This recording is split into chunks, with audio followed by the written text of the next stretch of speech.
अब हम ये बोलना चाह रहे हैं कि जनगण मन जब आप पढ़ते हैं तो जनगण मन में क्या दिखता है कि ये देश दिखता है और देश की जनता दिखती है।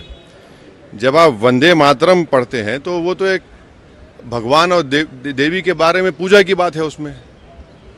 अब उन मुजाहिदीन आज़ादी को क्या बोलेंगे जिन्होंने इस देश के लिए कुर्बानी दी, चाहे वो मौलाना महमूदुल हसन हो, हुसैन अहमद मदनी हो, मौलाना अबुल कलाम आज़ाद हो, मौलाना काफ़ी हो। ये तो देश को आज़ाद कराने के लिए किया था। यहाँ पर आप देश को इस तरह से पेश कर रहे हैं। और जनगण मन जो लिखा गया था वो तो जनता के लिए लिखा गया था।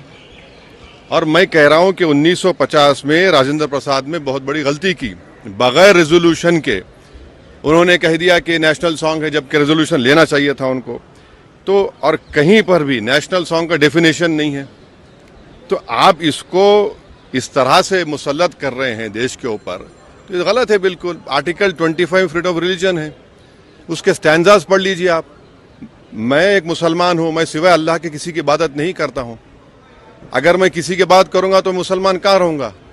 तो आप तो आर्टिकल 25 का, 26 का, 29 का ग्रेव वायलेशन कर रहे हैं। और ये बता दीजिए, ये संघी आरएसएस के लोग कभी वंदे मातरम पढ़े? ये लोग कहाँ पढ़े बताइए? माफीनामे लिख रहे थे। और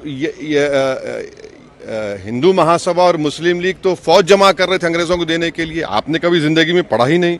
और आखिरी बात, हमारा संविधान का जो प्रियम्बल है वो किससे शुरू होता है? We the people. भारत माँ से नहीं शुरू होता है ना, कहाँ शुरू होता है? तो आप तो ये तो बिल्कुल ही संविधान के खिलाफ, उन मुजाहिदीन आज़ादी के खिलाफ। और जो काम बोस नहीं किए, रविंद्रनाथ टैगोर नहीं किए, वो काम आप ये कर रहे हैं। जो कमेटी बनाई गई थी उन्होंने कहा कि नहीं। तो ये सब मकसद एक ही है कि इस देश को एक हिंदू थियोक्रेटिक कंट्री बनाया जाए। हम इसकी मजम्मत करते हैं, कंडेम करते हैं।